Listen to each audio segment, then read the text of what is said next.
For hours, he stood on the street corner, too afraid to ask for help but desperate enough to try. People walked past, avoiding his gaze, pretending he wasn't there.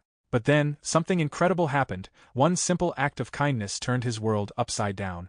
What started as a last-ditch attempt for help ended in a life-changing moment. You won't believe who stopped, what they did, and how it changed everything. Keep watching, you won't see this coming. With a deep breath, he decided to ask one more person. He scanned the crowd, searching for someone who looked approachable, someone who might have a kind heart. That's when he noticed a tall, well-dressed young man walking toward him. The young man carried himself with an air of confidence, but there was something about his calm and composed demeanor that gave the homeless man hope. Little did he know, the young man was Barron Trump, son of former U.S. President Donald Trump. Although Barron wasn't in the public eye as much as his father or siblings, he was well known in certain circles. But to the homeless man, Barron was just another face in the crowd, a face that, to his surprise, didn't look intimidating or dismissive. Maybe this one will help me, the homeless man thought to himself as he prepared to ask for what he needed most that day, a single dollar. The moment was tense, and the homeless man could feel his heart pounding as Barron got closer. Every interaction he had on the streets carried a sense of uncertainty. Would the person respond kindly? Would they ignore him? Or worse, would they mock him for even daring to ask? These thoughts ran through his mind as he rehearsed his words silently. When Barron was just a few feet away, the man spoke up, his voice shaky but determined. "Excuse me, sir," he said. "Can you spare a dollar?" It was such a simple question, but it carried the weight of the man's circumstances. He wasn't just asking for money. He was asking for a moment of compassion, a sign that someone cared enough to acknowledge his existence. Barron stopped walking. He turned his head and looked at the man. For a brief second, the homeless man thought he might have made a mistake by speaking up. Most people would just ignore him or shake their heads without saying a word. But Barron's reaction was different. He didn't ignore the man or dismiss him. Instead, he took a step closer and looked him in the eye. "What do you need the dollar for?" Barron asked, his tone calm and genuine. The question took the homeless man by surprise. Most people didn't bother to ask why he needed help. They either gave him money or brushed him off. But this young man was actually taking the time to engage in a conversation. The man hesitated for a moment before replying. "I haven't eaten all day. I just need a dollar to get something small to eat." Barron nodded thoughtfully, his expression showing neither judgment nor pity. The interaction caught the attention of a few onlookers, who slowed down to see what was happening. After all, it wasn't every day that someone stopped to talk to a homeless person on a busy street. What happened next was something no one could have predicted. Barron reached into his pocket, but instead of immediately pulling out a dollar, he paused. He looked at the man again, this time more intently, as if trying to understand the full extent of his situation. It was clear that Barron wasn't just going to hand over the money and walk away. "You said you haven't eaten all day," Barron said. "Do you have anywhere to go? Any place to stay?" The homeless man shook his head. "No," he replied. "I've been on the streets for months now. I just take it one day at a time." Barron frowned slightly, not in disapproval but in concern. The weight of the man's words seemed to sink in. Barron then did something that caught everyone off guard. Instead of giving the man a dollar, he said, "Come with me." The homeless man hesitated. He wasn't sure if he could trust this stranger, even though he seemed kind. But something about Barron's tone and demeanor made him feel safe. After a moment of uncertainty, the man decided to follow him. As the two walked down the street together, people began to notice. Some recognized Barron and started whispering among themselves, while others were simply curious about why a wealthy young man was walking side by side with a homeless stranger. Barron led the man to a nearby diner. The place was small and cozy, with the smell of freshly cooked food filling the air. Barron walked up to the counter and said to the waitress, "Give this man whatever he wants to eat. I'll cover it." The homeless man was stunned. He hadn't expected this level of kindness. He thought he might get a dollar, maybe even two if he was lucky, but this was beyond anything he had imagined. As the waitress handed him a menu, the man's hands trembled slightly. He hadn't held a menu in months, and the idea of choosing what he wanted to eat felt almost overwhelming. Barron noticed this and said, "Take your time. Order whatever you need." The scene was a powerful one. A young man from one of the most famous families in the world, sitting in a diner with a homeless stranger, treating him with dignity and respect. It was a moment that would leave everyone who witnessed it speechless. The homeless man sat at the counter, menu in hand, still trying to process what was happening. He hadn't eaten a proper meal in days, let alone had the luxury of choosing what he wanted. His usual meals, if they could even be called that, were scraps he found in trash bins or small items bought with the coins strangers occasionally tossed his way. But now, he had the freedom to pick anything he wanted. "Are you sure about this?" the man asked, his voice filled with both gratitude and disbelief. Barron smiled slightly and nodded. Of course. Get whatever you need. You deserve to eat. The man's hands shook as he flipped through the menu. Everything looked so good, but he didn't want to overstep. After a few moments of indecision, he finally pointed at a simple meal, a burger with fries and a cup of coffee. Barron noticed his hesitation and leaned forward. Is that all you want? Don't hold back. Order more if you're hungry. The man hesitated again before adding a slice of pie to his order. It was the first time in months he allowed himself to feel even a hint of indulgence. The waitress took the order and disappeared into the kitchen, leaving the two sitting in an unusual silence. Barron decided to break the ice. What's your name? He asked. The man looked up, surprised that Barron wanted to know. James, he said. My name is James. Well, James, it's nice to meet you, Barron replied. His tone was genuine, not patronizing, and for the first time in a long while, James felt like a human being rather than just a shadow on the street. As the food arrived, James's eyes widened. The smell alone was enough to make his mouth water. He took the first bite of the burger, and for a moment, it felt like all his troubles melted away. Each bite reminded him of better days, before life had taken such a harsh turn.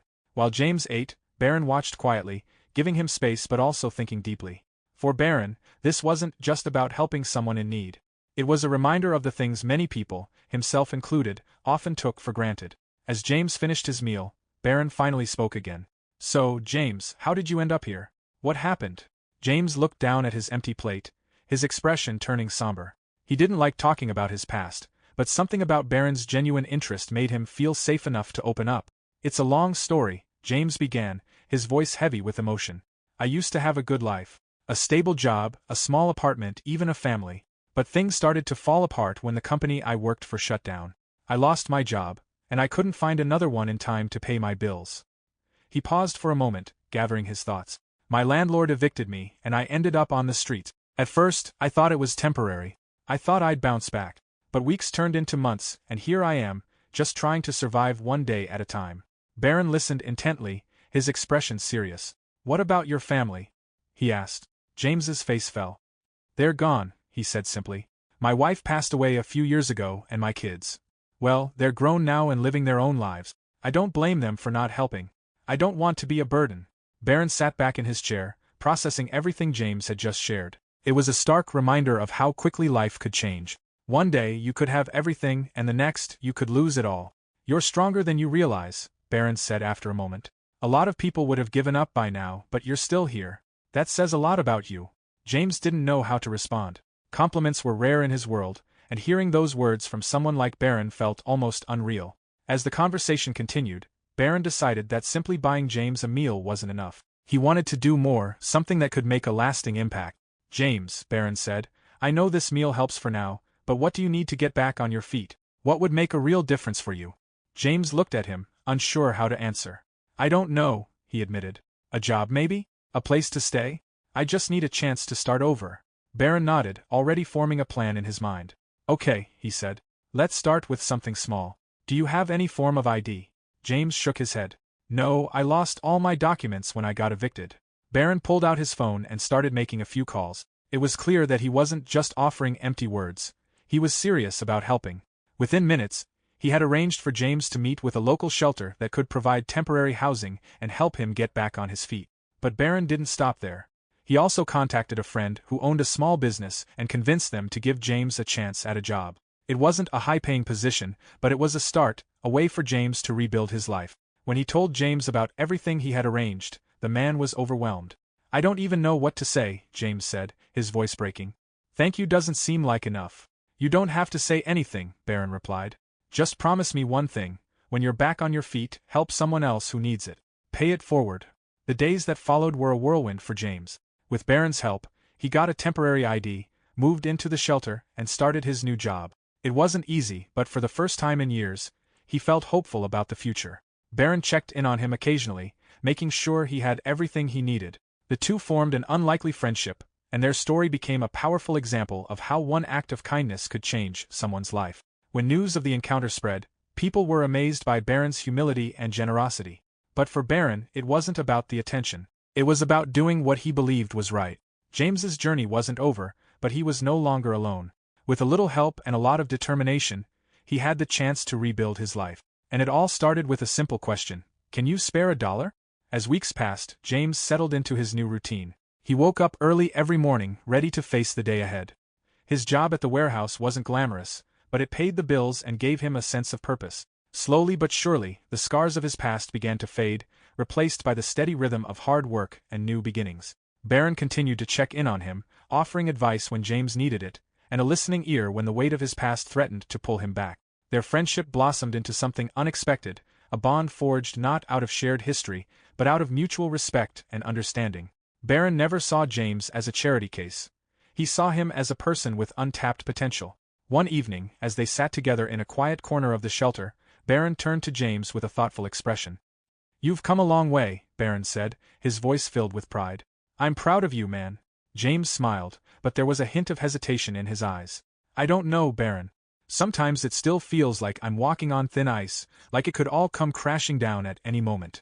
Barron nodded, understanding the fear in James's voice. "That's the thing about rebuilding your life. It's never easy, but it's yours to build. And as long as you keep putting one foot in front of the other, you'll get there." James nodded, the weight of Barron's words settling in. He knew that the road ahead wouldn't be without its challenges, but for the first time, he felt ready to face them head-on. A few months later, James found a small apartment of his own. It wasn't much, but it was his. With a steady job and a place to call home, he began to dream again. He started to save for a car, hoping to make his commute easier, and even thought about taking night classes to improve his skills. Barron was there every step of the way, always encouraging him, never doubting him. It was that unwavering belief that kept James going, even when the obstacles seemed insurmountable. One day, as James was sitting at his desk, sorting through paperwork for his next step, he received a message from Barron. It was simple, yet profound. "Remember, you're not alone in this. I've got your back." For the first time in a long time, James allowed himself to believe in the possibility of a future that wasn't defined by his past.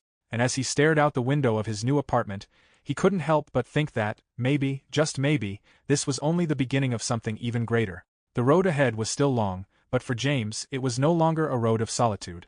With Barron by his side, he knew that no matter what came his way, he had the strength to face it. And that, in itself, was a victory. Months turned into a year, and James's life began to transform in ways he hadn't thought possible. His job at the warehouse had evolved into a managerial position, a role that required more responsibility but also provided a sense of accomplishment. With Barron's encouragement, James enrolled in evening classes at the local community college, determined to improve his skills and broaden his horizons. He was no longer just surviving, he was thriving. The apartment that had once felt too small now felt like a home. He decorated it with simple, meaningful things, pictures of places he hoped to visit, books he had been meaning to read, and a small plant in the corner that symbolized growth. His life, once defined by the harshness of the streets, was now filled with purpose and promise. But as much as James had moved forward, he couldn't forget the kindness that had set his journey into motion. Barron's selflessness had given him more than just a second chance, it had given him the belief that change was possible, no matter the odds. One day, Barron showed up at James's apartment, an unexpected but welcome visitor. He had that familiar grin on his face, the one that made you feel like everything was going to be okay. "I've got something for you," Barron said, holding out a small envelope.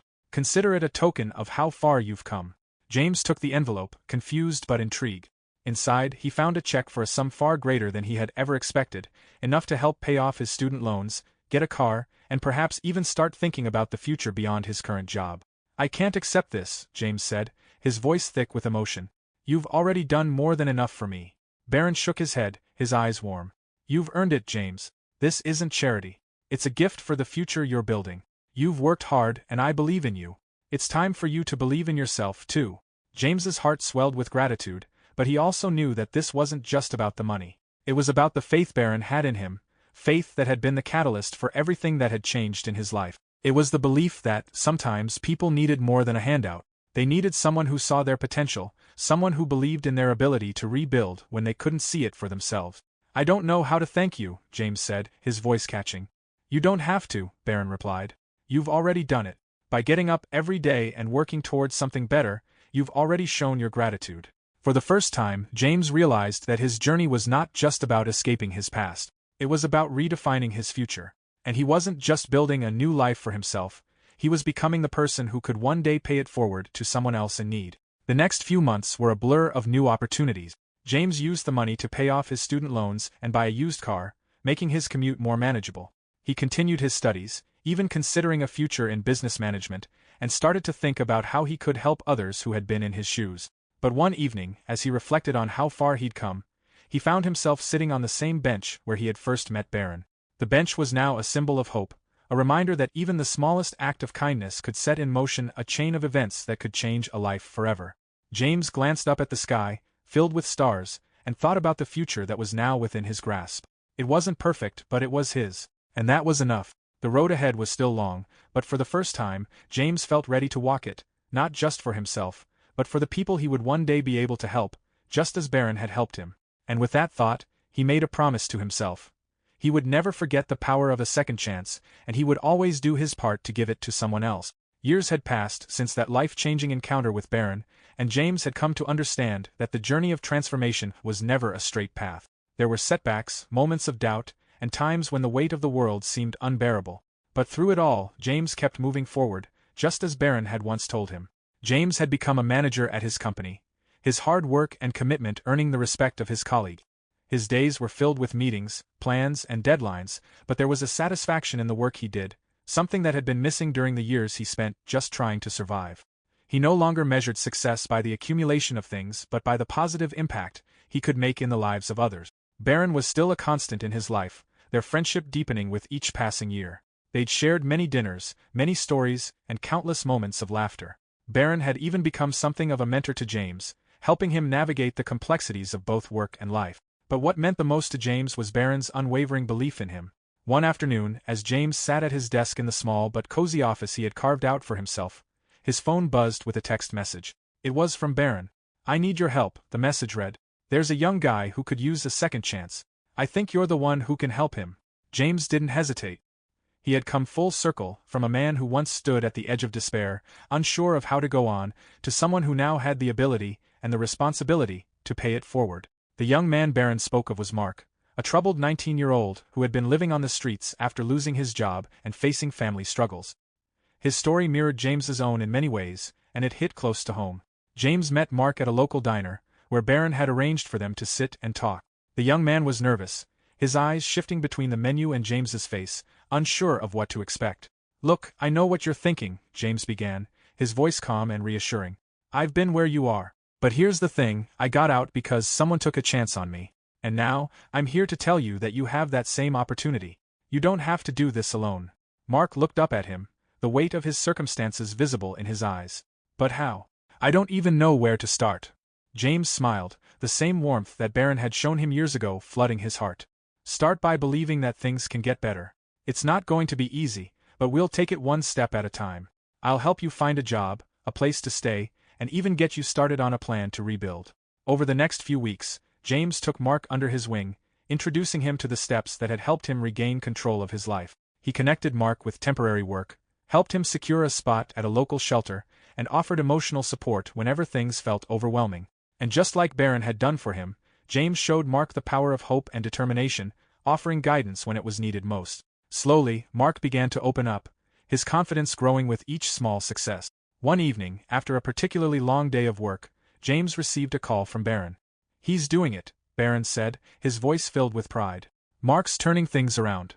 James felt a deep sense of fulfillment. He had given Mark the same gift that had been given to him all those years ago, the gift of a second chance. And in doing so, he had created a ripple effect that would continue for generations. As James sat on his balcony that night, staring out at the city lights, he reflected on the journey that had brought him to this moment. He had once been a man lost in the darkness, searching for something to hold onto. But now, he was someone who had found his way, and was helping others do the same. The road ahead was still long, but it was no longer a road he had to walk alone. With each step, he knew that he was creating a legacy of hope, kindness, and the belief that no one was ever beyond redemption. And as he looked up at the stars, he smiled, knowing that the story was far from over. There were still many lives to touch, many hearts to heal, and many more second chances to offer. This was just the beginning.